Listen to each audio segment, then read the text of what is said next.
Viidiyoon makkalaakayaan yookaan raayyaan ittisa biyyaa morma nama nagaa yookaan siivilii gorra'uusaa agarsiisu miidiyaalee hawaasaa irratti tamsa'aa jiru godina Gujii Lixaa aanaa Bulee Horaatti kan raawwatame ta'uu maddeen ibsan. Odeessaaleen miidiyaalee garaagaraatiin gabaafamaa jiran akka mirkaneessanitti gochaan makkalaakayaan yookaan raayyaan ittisa biyyaa morma nama nagaa gorra'uusaa agarsiisu muddee 11 bara 2022 godina Gujii Lixaa aanaa Bulee Horaa ganda Dibbisaa Oggootti kan raawwatamedha. Maddeen garaagaraa akka ibsaa jiranitti namni albee mootummaa raayyaa ittisa biyyaatiin gorra'ame kun ilma Oromooti sababa odeeffannoo shaniif daddabarsa jedhuun ragaa tokko malee albeen mormasaa akka gorra'ametu ibsamaa jira. Namni kun jiraataa aanaa Bulee Horaa ganda Dibbisaa Oggoo ta'uu kan ibsan odeessaaleen garaagaraa raayyaan ittisa biyyaa seelii shaniiti jedhuun ukkaamsuun reebichaa fi dararaa hammaataa irratti eega raawwatee booda bosona naannoo sanatti dhiyoo jiru keessatti akka ajjeesetu himama. Ajjeesee sin dhiifne reenfa isaarraa morma muranii akka gatantu ibsame. Viidiyoo tamsa'aa turerraa adda baafachuun akka danda'ametti waraanni gochaa sukkanneessaa sana raawwate afaan Amaaraa akka dubbatuu fi uffata raayyaan ittisa biyyaa ittiin beekamu uffatee akka ture hubatameera. Gochaan sukkanneessaa akkasii Oromiyaa bakkawwan adda addaatti irra deddeebiin raawwatamaa kan jiru yoo ta'u kunis uummanni Oromoo mootummaa biyyan bulcha jedhurraa wabii akka hin qabne kan agarsiisudha jedhame. Bifuma wal fakkaatuun ajjechaa sukkanneessaan lixa Oromiyaatti hidhattoota finxaaleeyyii Amaaraatiin raawwatame uummata dheekkamsiisuun hiriira balaaleffannaa gaggeeffamaa kan ture yoo ta'u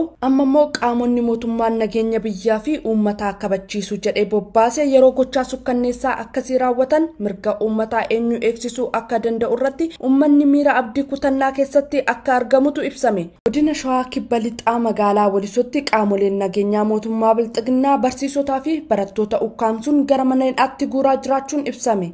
Jiraataan magaalaa Walisoo tokko raadiyoonii Dirree Shaggaritti akka himanitti muddee 16 bara 2022 waraanni mootummaa fi gareen tikaa waliin ta'uun barsiisaa Lammaa Kabbadaa fi barattoota mana barumsaa Ifa Boruu sadarkaa lammaffaa barattoota hedduu badii tokko malee ukkaamsuun mana hidhaatti galchanii dararaa jiraachuun ibsame. Maddi keenya akka jedhanitti gochaalee sukkanneessoo gareen finxaaleeyyii Amaaraa uummata keenya lixa Wallaggaa irratti raawwate sababeeffachuun barattoonni hiriira mormii bahuu hordofee barsiisaa fi barattoonni hedduun hidhamu irratti argamu. Hiriirri balaaleffannaa kun dhaabbilee barnootaa olaanoo fi manneen barnootaa sadarkaa tokkoffaa fi lammaffaa kutaalee Oromiyaa hedduu keessatti argaman keessatti bahamuu kan yaadachiisan maddi keenya barattoonni mana barumsaa Ifa Boruu sadarkaa lammaffaa bifuma wal fakkaatuun magaalaa Walisoo keessatti sagalee isaanii dhageessifatan malee yakki isaan uuman akka hin jirre dubbatan. Barattoonni ukkaanfaman hedduu ta'anis isaan keessaa barataa Abdii Suleemaan, Kennaa Geetaachoo, Aschaaloo Warquu, Tsaggaayee Hayilee, Dambal Dajanee fi Burqaa Tafarraa barattoota hidhamanii jiran keessaa warreen muraasa akka ta'an himanii jiru. Erga barattoonni Oromoo hiriira balaaleffannaa garee finxaaleeyyii Amaaraa gaggeessuu eegalanii asitti barsiisotaa fi barattoota irratti xiyyeeffachuun dhaabbilee barnootaa olaanoo fi magaalota barattoonni hiriira mormii gaggeessan keessatti gochaalee hammaataa raawwachaa jiraachuu gabaasaa turreerra. Dhaabbilee barnootaa olaanoo keessattis ta'ee manneen barnootaa sadarkaa gaditti hiriirri balaaleffannaa itti gaggeeffamaa ture keessatti barattoonni karaa naamusa qabuun sagalee isaanii dhageessifachuu malee yakki isaan raawwatan tokkollee akka hin jirre raadiyoonii Dirree Shaggar maddeensaa waabeeffachuun gabaasaa kan ture yoo ta'u caasaan mootummaa sodaa qaburraa ka'uun bakkoota hedduutti barsiisotaa fi barattoota ukkaamsee hidhuu itti fufee jiraachuu maddeen irraa mirkaneeffatee jira. Ta'eewwan ajjechaa jumlaa guutuu biyyattii keessatti raawwatamaa jiru seenaa biyyattii keessatti isa hammaataa fi fuuldureen isaa akkaan kan nu yaachisudha jedhan gumiin abbootii gadaa fi amantii. Ajjechaawwan jumlaa fi garaa jabummaa guutuu biyyattii keessatti raawwatamaa jiru ariitiidhaan furmaata kan arganne yoo ta'e gaaga'ama caalmaatu dhufuu deemaa jedhan gumiin abbootii gadaa fi amantii walitti qabaa gumii abbootii gadaa fi hooggansa olaanaa kan ta'an abbaan gadaa goobana hoolaa dhimma haala rakkoo nageenya biyyattii irratti afgaa fi BBC afaan Oromoo waliin taasisaniin wanti amma biyya keenya keessatti raawwatamaa jiru ta'ee seenaa biyyattii keessatti kan argame hin beeknee fi bu'aa siyaasaaf jecha biyyattii gara wal waraansa caalmaatti affeerraa jira jedhan. Keessumattuu ajjechaawwan suukaneessoo dhiyeenya lixa Oromiyaa fi giddugaleessa biyyattii keessatti qotee bulaa hiyyeessa irratti raawwatamaa jiruuf wayita deebii kennan abbaan gadaa goobana hoolaa sababa obboloonni lamaan dantaa siyaasaaf garitti wal qoodanii wal waraanuu filataniif diina biraa fuulaan ajjechaa uummata nagaa banameetii jira jedhan. akkasuma Oromiyaan handhuuralee calloo biyyattii dirree siyaasaa fi dinagdee waan taateef Itoophiyaan nagaa argachuuf dirqama Oromiyaan nagaa argachuu qabdis jedhan. Qawweedhaan rakkoo ofirra jedhanii yaaduun tasuma waan hin danda'amneef paartii Biltsiginnaas ta'ee qaamoleen sirna sana morman hundi ta'anii mari'achuun goolamiinsi uummata nagaa xumura argachuu qaba jedhan abbaan gadaa Goobana Hoolaa. Gumii abbootii amantiitti lubni Balaa Mokonnin Afgaa fi BBC Afaan Oromoo waliin taasisaniin rakkoon nageenyaa fi ajjechaawwan gara jabummaa Oromiyaa keessatti raawwatamaa jiran akka bara kanaatti nyaachisee hin beeku jedhan. Oromoon waraana keessatti iyyuu yoo nama booji'ee bakka kufee kaasee wal'aana malee bakka kufeetti dhahee hin ajjeesu kan jedhan lubni Balaa Mokonnin obbolaan dantaa siyaasaaf akkasitti walitti diinamuun waan seenaa biyya sanaa keessatti ta'ee hin beeknedha jedhan. Seenaa biyyattii keessattis bara dhalli namaa namummaa isaa gatee gara bineensummaatti ce'edha kan jedhan lubni Balaa Mokonnin rakkoo amma biyyattii keessatti uummata nagaa goolaa jiruufis furmaatni marii hunda galeessa qofa jechuun yaada isaanii golaban. Jiraattonni godina Baalee aanaalee garaagaraa dararaa sirna biyya bulchaa jiru isaan irratti raawwachaa jiruun bahaa fi gala dhabuun dhagahame. Godina Baalee aanaa Sawweenaa keessatti hidhaa reebichi dargaggootaa fi sabboontota gandoota aanaa Sawweenaa jalatti argamanii hammaatee itti fufeetii jira. Akka jiraataan aanichaa yaadanuuf qoodee jedhutti dararaan jiraattota aanaa Sawweenaa irra gahaa jiru kun bubbulee yoo ta'u, caalmatti ammoo erga dhiyeenyaa jiraattonni aanichaa ajjechaa jumlaa lixa Oromiyaa falmuun hiriira ba'anii booda hidhaan qeerroo qarree manguddootaa fi haadholee jabaatee kan itti fufeedha jedha. Bakka qeerroo fi qarree barbaadan hin argannettis maatii dararaa kan jiran yoo ta'u, sababuma kanaan konkolaachisaan ambulaansii dubartoota ulfataa jiru namni Muktaar Seifuu jedhamu mormii dargaggootaa qindeessite maqaa jedhuun mana hidhaatti darbatamee murtii tokko malee mana hidhaatti dararamaa jiraachuu maddii keenya gamasii eereetii jira. Akka odeessaan keenya gurraan nu gahetti konkolaachisaan Muktaar Seifuu dhimma isaa irratti maxxansan irraa nama bilisa ta'e yoo ta'u, sabboonummaa isaa qofaaf murtii malee mana hidhaatti dararamaa jira jedhan.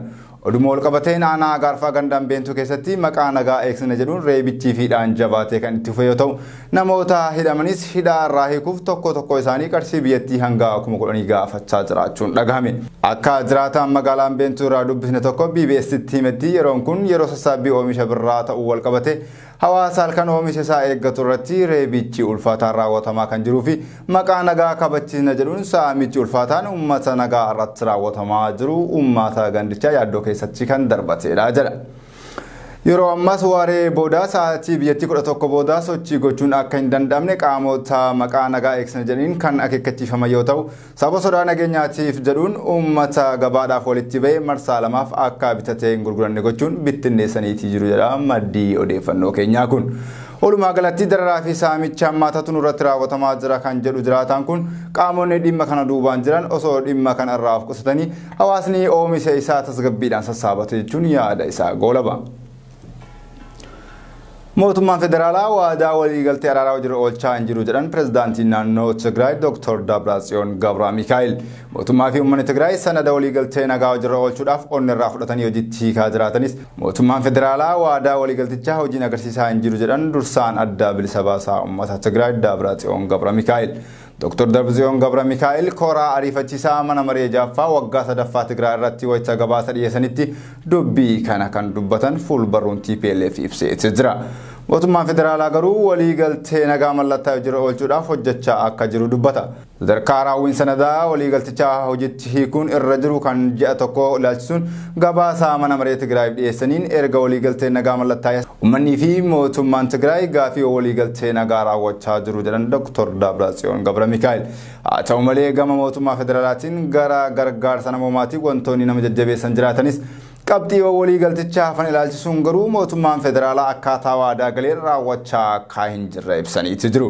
Muddee 17 tajaajilli koominikeeshinii mootummaa federaalaa ibsa baaseen magaalaa Maqalee dabalatee naannoo Tigraay bakka waraanni federaalaa hin jirre gargaraatti gochi saamichaa bifa gurmaa'een geggeeffamaa jiraachuu beeksiseetii jira. Mootummaan ibsa isaa kana keessatti waliigaltee nagaa san irratti waadaa uummataa fi biyyaaf galee raawwachaa akka jiru eeruun yeroo ce'umsaa kan akka carraatti fayyadamuun Maqalee fi bakkeewwan birootti saamichi geggeeffamaa jira jechuun dubbata. Tigraay keessa bakkeewwan raayyaan ittisa biyyaa hin qaqqabin jiru tokkotti uummaticha nagaa kan dhorku saamichaawwan bifa gurmaa'een geggeeffamaa akka jiru ragaaleen ni agarsiisa jedha mootummaan biyyattii. Dr. Dabratsiyoon Gabramikaa'el itti dabaluunis humnoonni Eertiraa fi Amaaraa yakka hamaa uummata Tigraay irratti raawwachuu itti fufanii jiru jechuun mootummaan humnoota kanneen bu'uura waliigaltee irra gahameetiin akka baasuuf gaafateetii jira. gareen gamtaa Afrikaa Yuuniyoon hojiirra oolmaa waliigaltichaa hordofu hanga ammaatti gara Tigraay akka hin dhufne yoo ta'u waliigaltee nagaa akkuma kibba Afrikaa fi Keeniyaatti qajeelummaan hojiirra akka ooluuf garee waliigalticharraa qooda fudhatan gara Tigraay akka dhufaniif haalaan eeggamaa kan jiranidha jedhan pirezidaantichi. Ibsa saamicha naannoo Tigraay magaalaa Maqalee dabalatee bakkoota adda addaatti gaggeeffamaa jira jechuun mootummaan federaalaa baasee hordofuun aangawaan TPLF fi marii nagaa kibba Afrikaa fi Keeniyaa irratti dursummaan irratti kan hirmaatee ture. Obbo Geetaachoo Raddaa ibsa mootummaan federaalaa dhimma saamichaa irratti kenneef yeroo deebii laatan yaaddoo nageenyaa kamiyyuu nuti furuu hin dandeenyu kan uummanni keenya furuu hin dandeenye namni kamiyyuu furuu hin danda'u furuufis hin jiraatu jechuun fuula Tiwiitarii isaanii irratti barreessaniitii jiru.